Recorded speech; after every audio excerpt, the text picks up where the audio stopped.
Bonjour frère Maxime, comment nous y est? Nous contents pour nous rejoindre sur Chanel pour là. Jésus revient, Maranatha. C'est toujours un plaisir pour nous les nous ensemble, pour nous capables parler et on connaît déjà qui ça nous vient faire sur chaîne ça.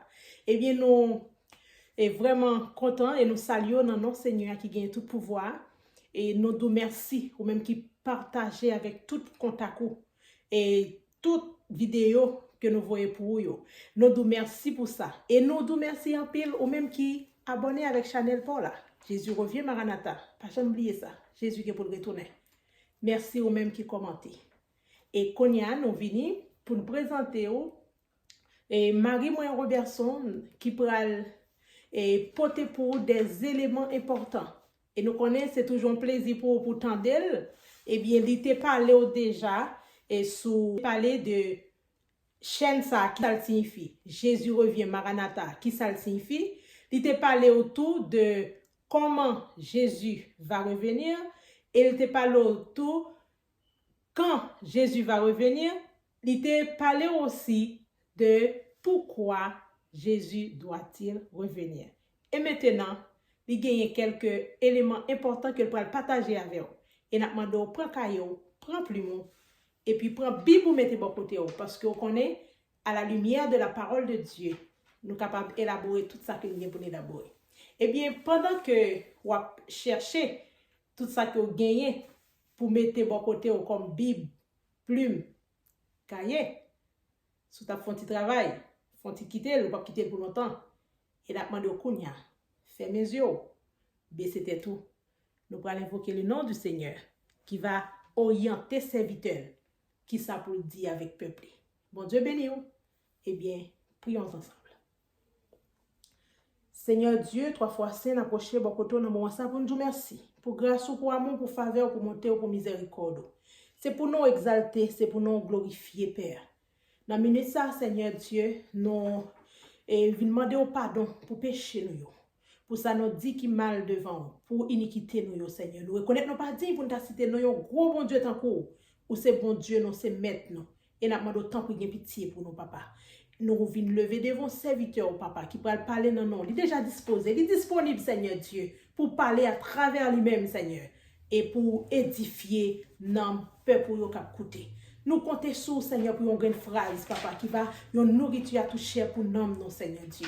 Parler, serviteurs, servants, tout à écouter. Nous comptons sur, Seigneur. Nous bénissons, nous exaltons, nous honorons au Père. C'est dans notre Jésus petit toi qui vivant qu'à prier pour toute l'éternité à nous prions. Gloire, honneur et puissance à toi, au nom de Jésus. Amen. Et maintenant avec nous, frère Robertson Michel, qui va partager avec vous des éléments clés. Que le Seigneur vous bénisse.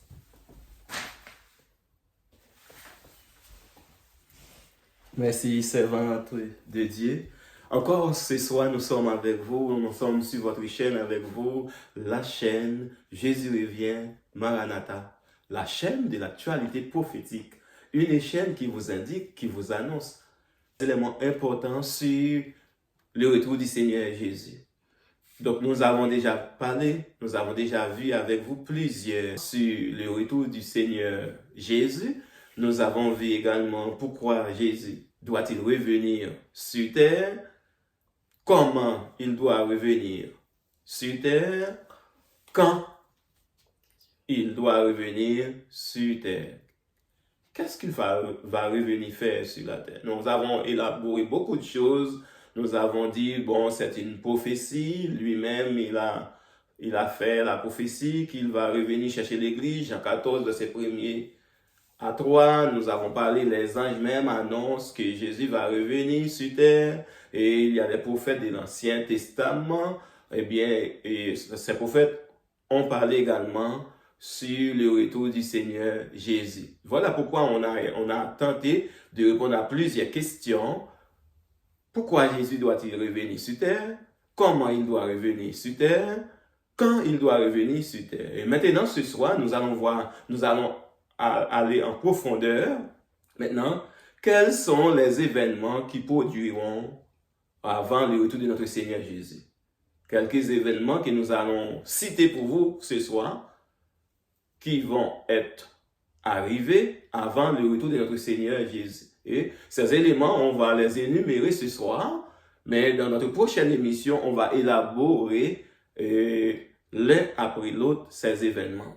Mais avant tout, n'oubliez pas, trois entités importantes, quand on parle du retour de notre Seigneur Jésus-Christ, il faut voir à l'œil optique Israël, le peuple spirituel de Dieu. Il faut voir également les nations, les ennemis d'Israël, et il faut voir l'Église, l'épouse de notre Seigneur Jésus. Est-ce que vous êtes content d'être avec nous aujourd'hui? On va énumérer quelques éléments.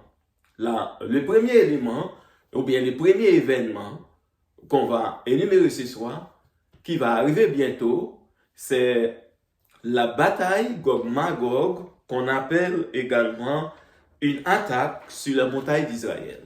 Quand on parle d'une attaque sur la montagne d'Israël, on fait allusion à Ézéchiel 38, Ézéchiel 39, et on peut remonter jusqu'à Ézéchiel 35, Ézéchiel 36. On va détailler ça pour montrer pourquoi faut-il avoir une attaque sur la montagne d'Israël. Pourquoi la bataille Gog-Magog? Pourquoi cette bataille? Ça qui va arriver bientôt. C'est pas trop loin. Nous sommes présentement dans l'actualité prophétique. C'est très proche, très proche cette bataille qui va livrer en Israël. Une bataille qui va livrer contre le peuple juif. Et là, il y a beaucoup de nations qui vont se mettre ensemble et ils vont attaquer Israël sur la montagne d'Israël, la bataille Gog-Magog. Ézéchiel 38, Ézéchiel 39, on peut aller lire en remontant Ézéchiel 35, Ézéchiel 36. Donc, c'est très proche cet événement. Si nous regardons ce qui se passe en Israël présentement, on parle d'une éternelle bataille en Israël, ça fait des années, mais cette bataille-là ne va pas s'arrêter parce que ça va nous conduire à la bataille Gog-Magog. C'est un événement majeur qui va arriver très bientôt, très proche. Maintenant, on appelle ça Gog-Magog, la montagne d'Israël, le peuple dédié. Et dans cet événement, on va montrer bientôt, dans nos détails, que selon Ézéchiel 38, la Russie serait à la tête de cette bataille, accompagnée de plusieurs alliés, et puis pour aller attaquer Israël. Événement qui va arriver bientôt. Deuxième événement qui va arriver bientôt, une intervention surnaturelle de l'Éternel pour défendre le peuple Israël. Il va avoir une intervention majeure, divine. Cette intervention devant les ennemis d'Israël, devant les nations qui vont attaquer Israël pour dire, écoutez, c'est mon peuple. Et Dieu, avec sa main forte, ses bras étendus, il va défendre ce peuple et il va détruire les nations qui attaquent Israël et les cadavres, vont rester. Il y a même une cimetière qui est déjà là pour recevoir les cadavres de ces nations-là. Et on va passer plus que 7 jours que les oiseaux vont manger les cadavres en Israël. C'est écrit dans Ézéchiel 39, on va détailler plus tard. Dieu va faire une intervention surnaturelle pour défendre son peuple. C'est le deuxième événement qui va venir bientôt. Troisième événement qui va venir bientôt, la formation d'une coalition de 10 nations. Alors, qu'est-ce qui va arriver?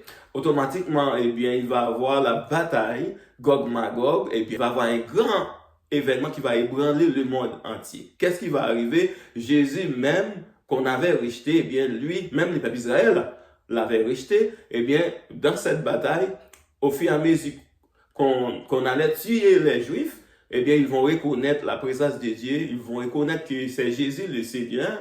Donc Jésus va venir en personne pour défendre ce peuple. Et là, il va y avoir des grandes catastrophes surnaturelles qui vont arriver dans le monde, sur la terre, partout. Et le monde entier va reconnaître que Jésus, vraiment, c'est le vrai Dieu. Parce qu'il a pris soin de son peuple, le peuple Israël. Et c'est automatiquement, il va y avoir beaucoup de personnes qui n'ont pas cru en lui, qui vont accepter Jésus comme les sauveurs personnels.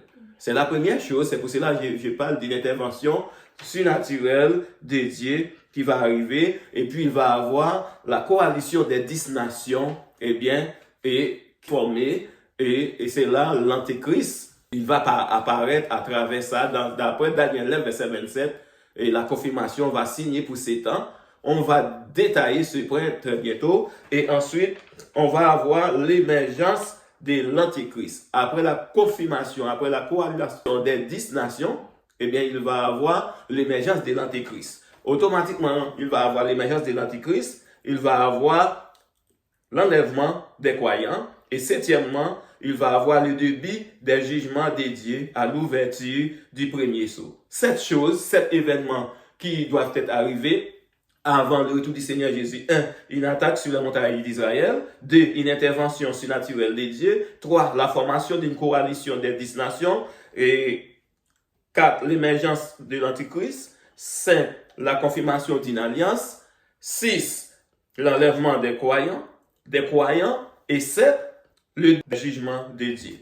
Nous allons revenir dans une autre émission pour détailler un par un ces événements. Je vous souhaite une bonne audition et prêtez attention. Pourquoi ces événements? Parce que Jésus va venir pour juger le monde, pour racheter son église. Vous qui m'écoutez, vous avez une chose à faire. Préparez-vous, soyez fidèles, parce que Jésus revient bientôt. Et ce serait dit pour les personnes qui ont raté l'enlèvement et pour les personnes qui vivent sans Jésus. Jésus revient bientôt, cet événement à venir. Donc, nous allons les détailler dans votre prochaine émission, un par un. Que Dieu vous bénisse. Bonne audition. C'était votre serviteur, Michel Jean Robertson, sur votre chaîne L'Actualité Prophétique. Bye bye.